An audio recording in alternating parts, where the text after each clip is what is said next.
नमस्कार बच्चों, कैसे हैं आप सब। आशा करती हूँ आप सभी अच्छे होंगे, स्वस्थ होंगे, खुश होंगे और अपनी पढ़ाई भी अच्छे से कर रहे होंगे। तो जैसा कि आप सभी जानते हैं, मैं हूँ आपकी हिंदी की अध्यापिका और मैं स्वागत करती हूँ आप सभी का आईसीटी वर्चुअल क्लासरूम में। और आज हम यहाँ पर एकत्रित हुए हैं पढ़ने के लिए क्लास 9th की हिंदी। क्लास 9th की हिंदी में हम रिवाइज कर रहे हैं अपने हिंदी व्याकरण के टॉपिक समास को।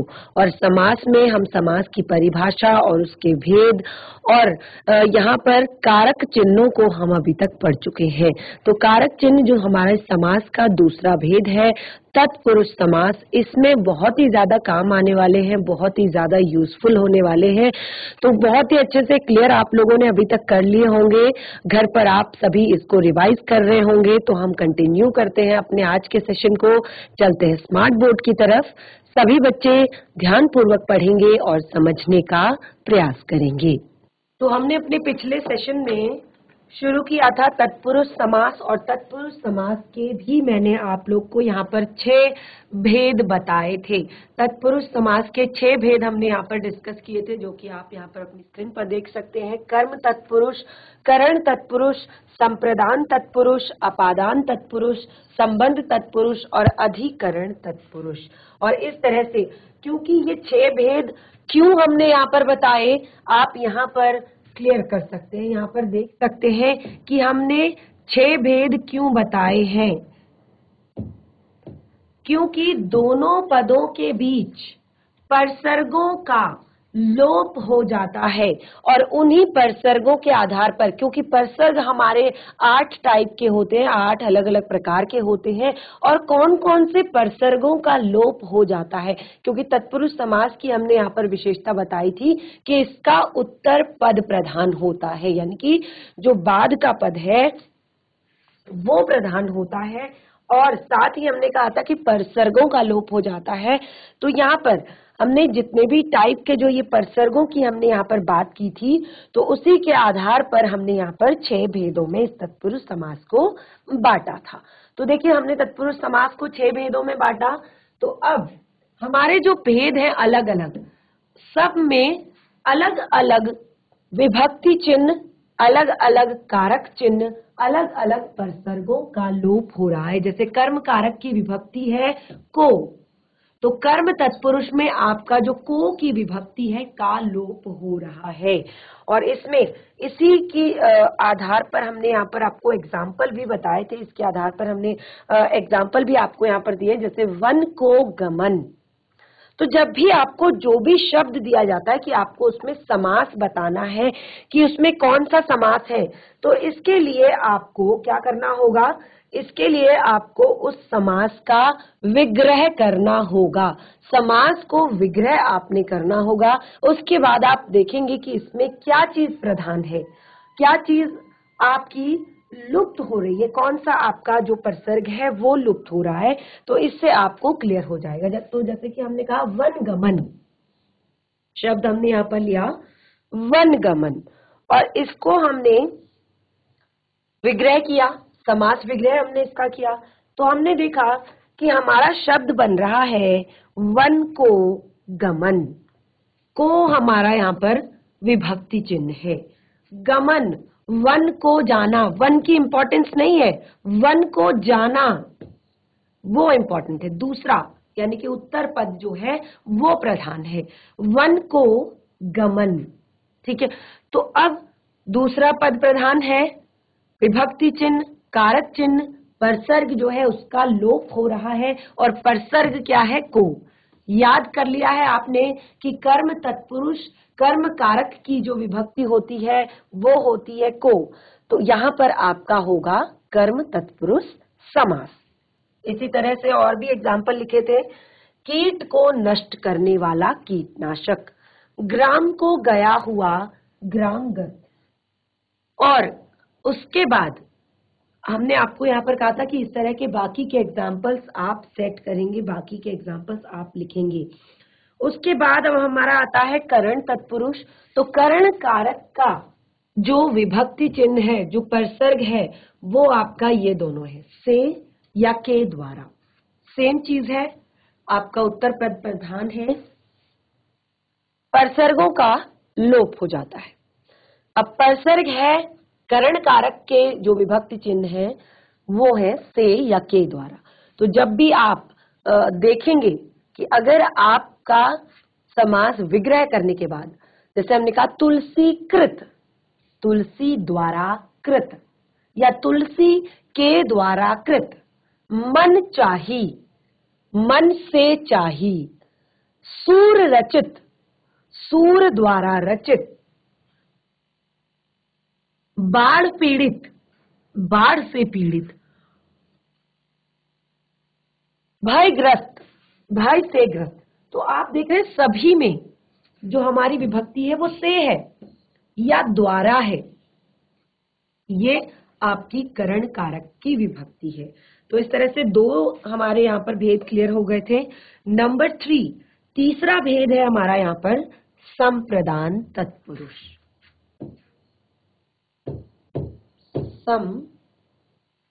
संप्रदान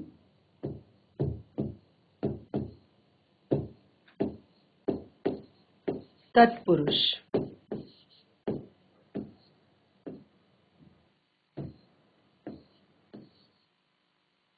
संप्रदान तत्पुरुष।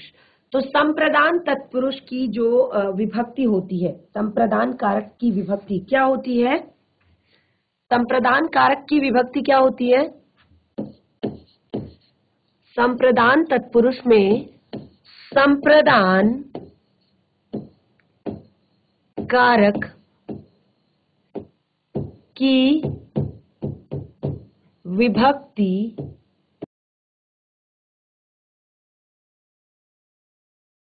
संप्रदान कारक की विभक्ति क्या है? संप्रदान कारक की विभक्ति, जब पहले हमने इस टॉपिक को पढ़ा था तब भी मैंने आप लोगों से कहा था कि आप इसको जरूर घर पर एक बार रिवाइज करेंगे, जरूर इसको एक बार घर पर पढ़ेंगे और याद करेंगे कि किसकी विभक्ति कौन सी है। तो संप्रदान कारक की विभक्ति है के लिए, ठीक है। तो संप्रदान कारक की विभक्ति का लोप हो जाता है।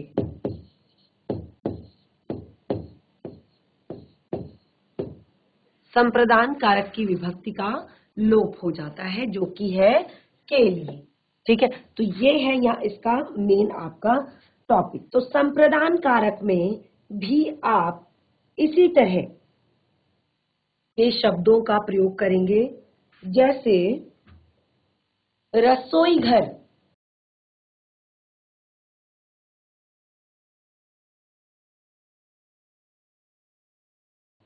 या प्रयोग शाला, सत्याग्रह।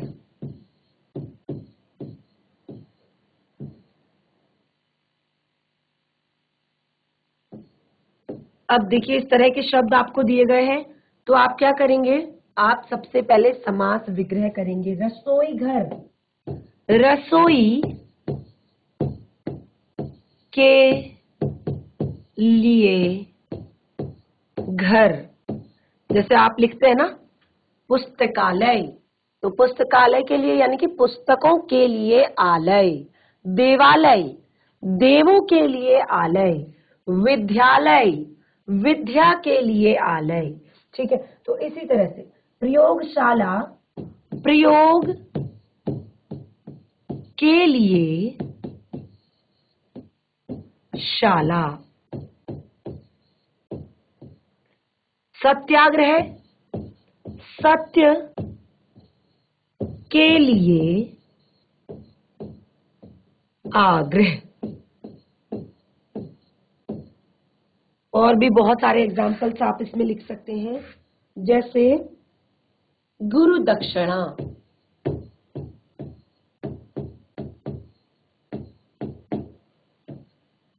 क्या होगा? गुरु के लिए दक्षिणा।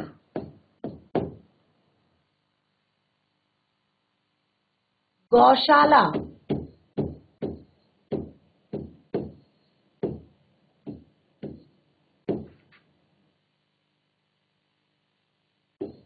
गायों के लिए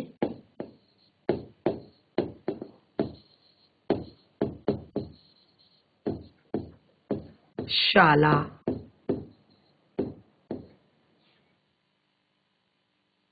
रणभूमि,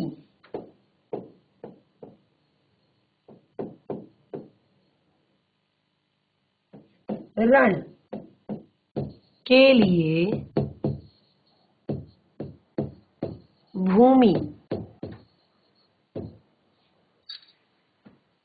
इस तरह से और भी बहुत सारे शब्द जैसे देश प्रेम, देशभक्ति, जंतुशाला,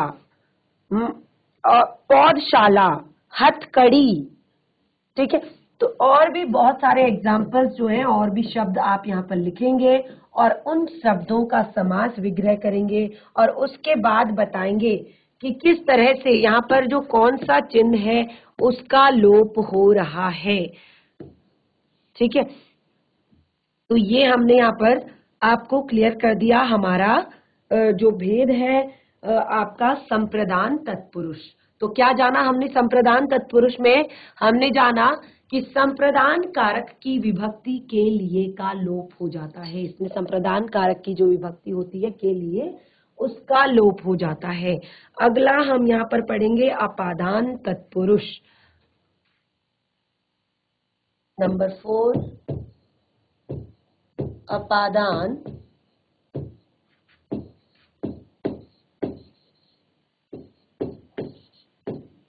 तत्पुरुष। क्या होता है अपादान तत्पुरुष?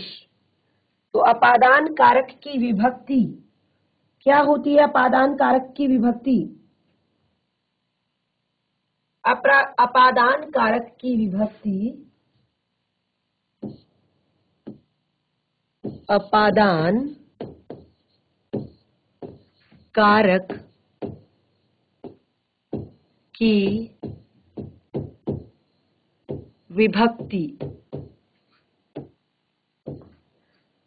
अपादान कारक की विभक्ति से का लोप हो जाता है। अब यहाँ पर आपको एक बहुत ही महत्वपूर्ण चीज, अगर आप लोगों ने पढ़ा होगा, ध्यान से पढ़ा होगा, अगर आप समझ रहे होंगे सारी चीजों को, तो अभी आपको यहाँ पर पता चल गया होगा कि यहाँ पर क्या बात मैं आप लोगों से करने वाली हूँ, क्या बात मैं आप लोगों को यहाँ पर बताने वाली हूँ।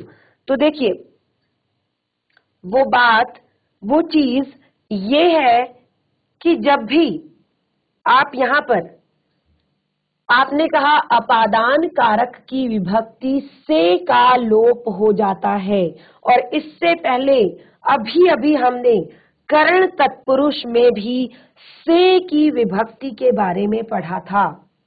तो अगर आपके दोनों तरह से आ जाता है, अगर आपको आप कभी भी इस तरह के शब्द देख रहे हैं और दोनों में आपका से आ रहा है, तो कैसे आप समझेंगे कि ये आपका करण तत्पुरुष है या ये आपका अपादान तत्पुरुष है? देखिए, ये यहाँ पर आपको क्लियर कर देती हूँ कि जो आपका करण तत्पुरुष है, याद रखिएगा, करण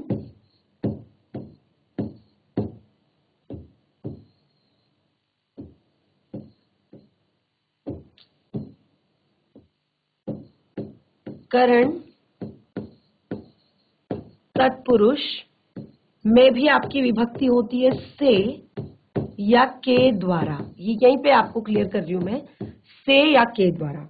और अपादान में भी आपकी विभक्ति होती है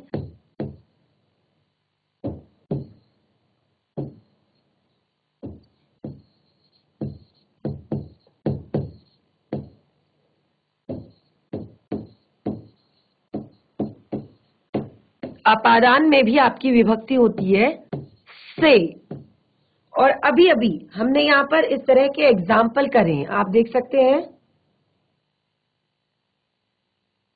बाढ़ से पीड़ित, भय से ग्रस्त, मन से चाही,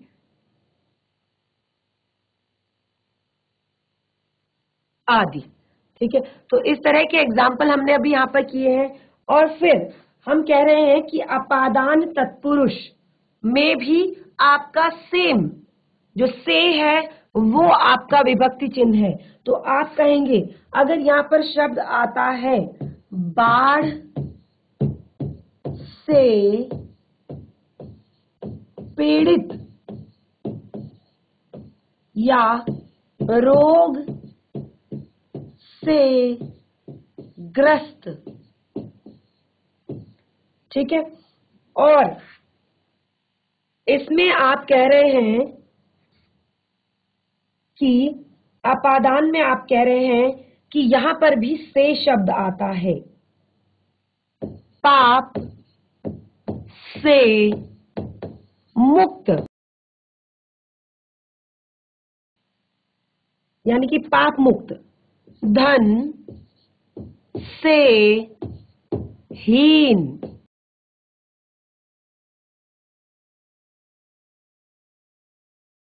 धन से हीन।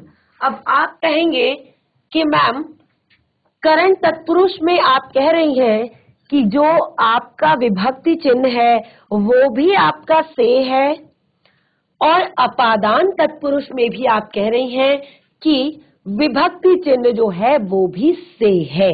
तो आप कैसे हम दोनों में अंतर कर पाएंगे? अगर वहां पर हमारा शब्द आता है बाढ़ पीड़ित तो हम उसका समास विग्रह करेंगे तो वो आएगा बाढ़ से पीड़ित। अगर हमें शब्द दिया जाता है रोगग्रस्त तो हम उसको समास विग्रह करेंगे तो वो आएगा रोग से ग्रस्त। इसी तरह से वहां पर शब्द आएगा पाप मुक्त तो हम अगर उसका समास विग्रह करेंगे तो वहां पर आएगा पाप से मुक्त। अगर हमें शब्द दिया जाता है धनहीन, अगर हम उसका समास विग्रह करेंगे तो शब्द आएगा धन से हीन। तो कैसे हम डिफरेंस कर पाएंगे दोनों में कि कौन सा आपका करण तत्पुरुष है और कौन सा आपका अपादान तत्पुरुष है? तो देखिए ये बहुत अच्छा पॉइंट है जिसको आप यहाँ पर क्लियर कर सकते हैं, बहुत आसानी से क्लियर कर सकते हैं। और एक छोटी सी बात आपने बस यहाँ पर ध्यान रखनी है, ये चीज मैंने आपको पहले भी क्लियर करवाई है जब हमने यहाँ पर कारक चिन्हों को पढ़ा है। देखिए हमने कहा करण तत्पुरुष और इसमें आपका विभक्ति चिन्ह है से या के द्वारा, ठीक है। तो अब से या के द्वारा का अर्थ यहां पर है साधन। किससे जुड़ा हुआ है? साधन से। और यहां पर जो से है वो क्या आपको बता रहा है? अलगाव, अलगाव, यानी कि अलग होना। क्लियर? सभी को क्लियर हो रही है चीजें? हमने कहा करण तत्पुरुष में भी सेम आपका यहाँ पर से विभक्ति चिन्ह है, अपादान में भी से है, लेकिन दोनों के अर्थ समझिए, दोनों के अर्थ आपने समझने हैं। करण तत्पुरुष का जो से है वो साधन बता रहा है किसी भी काम का। देखिए बाढ़ से पीड़ित, पीड़ित होने का साधन क्या है? बाढ़ है। रोग से ग्रस्त, रोगी होने का साधन क्या, किसी भी बीमारी में होने का साधन क्या है? कोई रोग है। तो यहाँ पे साधन बताया जा रहा है और यहाँ पर अलगाव दिखाया जा रहा है, दूर होना दिखाया जा रहा है, अलग होना दिखाया जा रहा है। जैसे हमने कहा पाप से मुक्त, पाप से मुक्त हो गया है, पाप मुक्त हो गया है।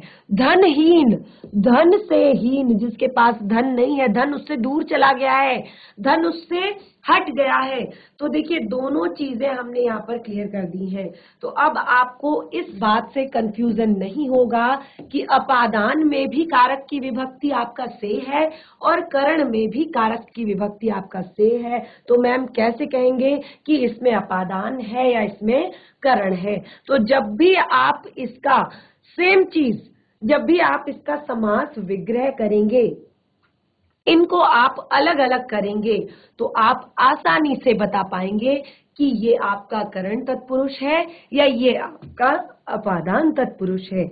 जैसे कि हमने यहाँ पर कहा कि बाढ़ से पीड़ित तो साधन है बाढ़, और अकाल पीड़ित जो अकाल से पीड़ित है, शोकग्रस्त जो शोक से ग्रस्त है।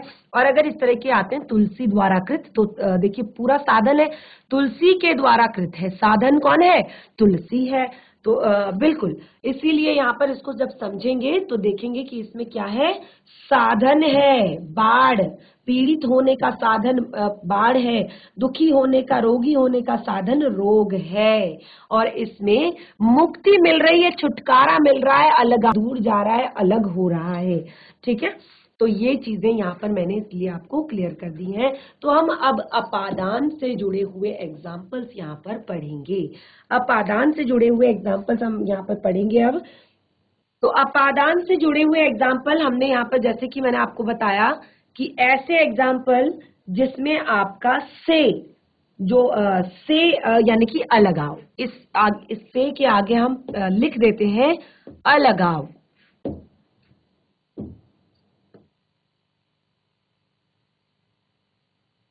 इस से के आगे हम यहाँ पर लिखेंगे अलगाव, अलगाव का लोप हो जाता है।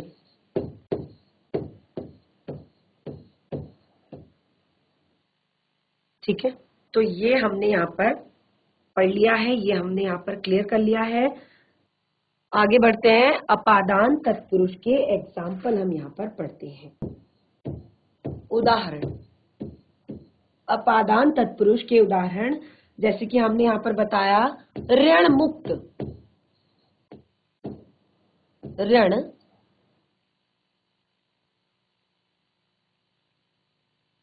ऋण मुक्त यानी कि ऋण से मुक्त। ठीक है, इसी तरह से संतानहीन,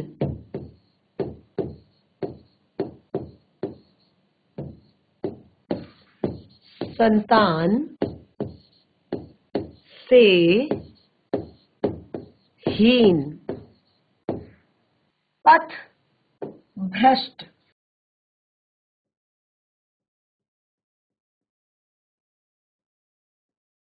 पथ से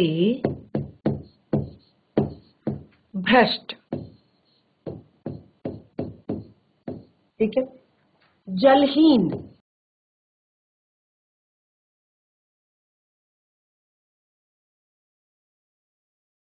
जल से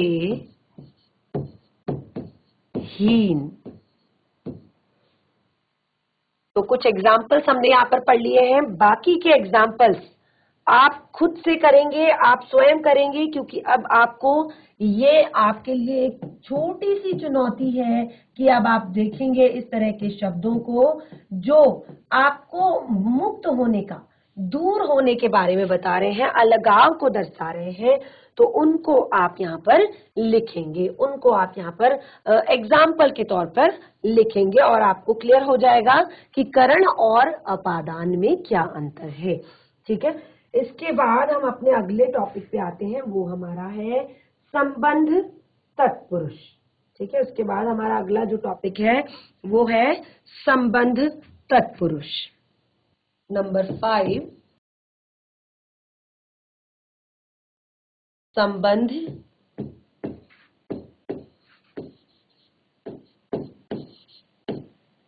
तत्पुरुष।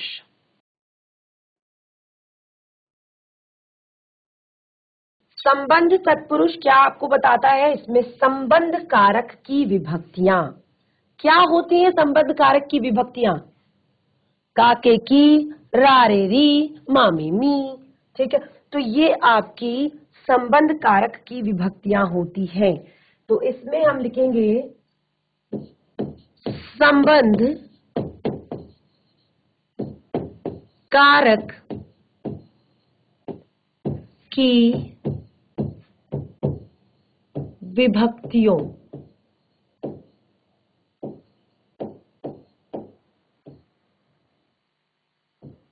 संबंध कारक की विभक्तियों कौन कौन सी होती हैं? का, के, की आदि, और भी होती है जैसे कि मैंने आपको बताया का लोप हो जाता है। संबंध कारक की विभक्तियों का लोप हो जाता है। ठीक है, तो संबंध कारक की विभक्तियां हमने यहाँ पर बताई। अब हम संबंध कारक की विभक्तियां यानी कि जो क्या होती हैं संबंध कारक की विभक्तियां, ये संबंध कारक की जो विभक्तियां होती हैं ये आपको क्या दिखाती हैं? ये आपको संबंध दिखाती हैं। संबंध कारक की विभक्तियां आपको क्या दिखाती हैं? संज्ञा का अन्य पदों के साथ संबंध दिखाती है। तो ये क्या है? का, के, की, रा, रे, री। ठीक है, तो इस तरह से अब हम अगर शब्द आपको दिया जाता है, उदाहरण से हम इसको समझते हैं। शब्द आपको दिया जाता है हिमालय,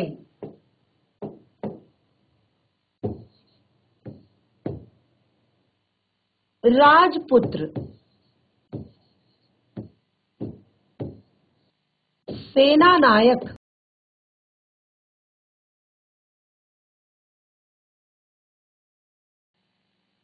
भारतवासी,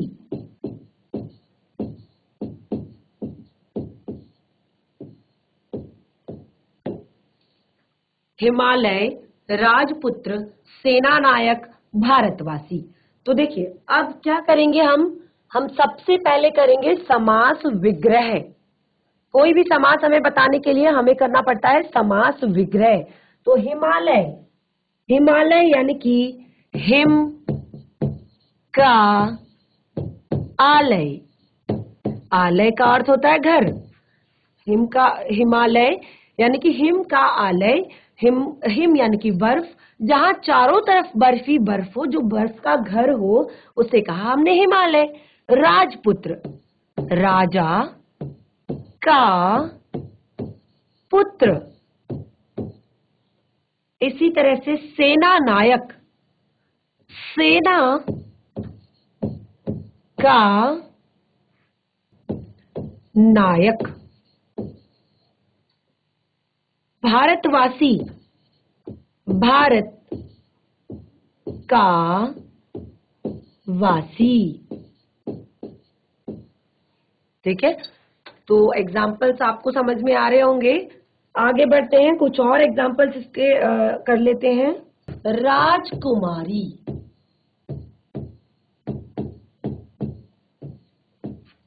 समास विग्रह करेंगे राजा की कुमारी।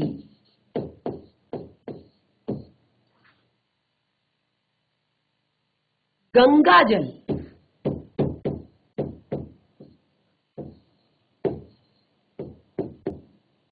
गंगा का जल। ठीक है, इसी तरह से राजभवन या पवन पुत्र, और भी बहुत सारे एग्जाम्पल्स आप इसमें लिख सकते हैं।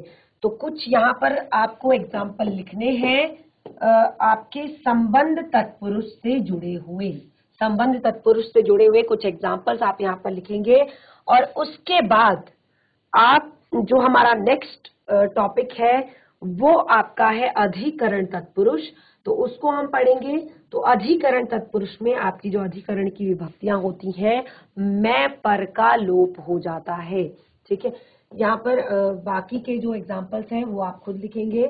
और अगला 6 नंबर है आपका अधिकरण तत्पुरुष, और इसकी विभक्तियां हैं मैं, पर। इनका आपका लोप हो जाता है। तो इस पर भी आप कुछ एग्जाम्पल्स लिख कर लाएंगे और इसको हम क्लियर करेंगे। यानी कि ऐसे शब्द आप लिखेंगे जिसपे की विभक्तियां आ रही है मैं और पर। क्योंकि रिवीजन चल रहा है, काफी कुछ चीजें आप पढ़ चुके हैं पहले भी, तो इसको आप एक बार करके लेकर आएंगे और जो कुछ समझ में नहीं आएगा उसको हम यहाँ पर डिस्कस करेंगे। तो बच्चों इस तरह से हमने समास के भेदों में अभी तक 2 भेद क्लियर कर लिए हैं, रिवाइज कर लिए हैं, अव्ययी भाव समास और तत्पुरुष समास। तो तत्पुरुष समास को आप समझ गए होंगे, बहुत ही आसानी से अब आप लोगों को ये समझ में आ जाएगा। बस एक बार आप घर पर जाकर जरूर इन्हें रिवाइज करें, जरूर एक बार पढ़ें, जो एग्जाम्पल्स आपको लिखाए गए हैं उनको एक बार जरूर पढ़ें और खुद से करने का प्रयास करें। अब हम अपने टॉपिक को कंटिन्यू करेंगे अपने नेक्स्ट सेशन में, इसके बाकी के भेदों को पढ़ेंगे। तो आज के लिए इतना ही, तब तक के लिए धन्यवाद। आपका दिन शुभ हो।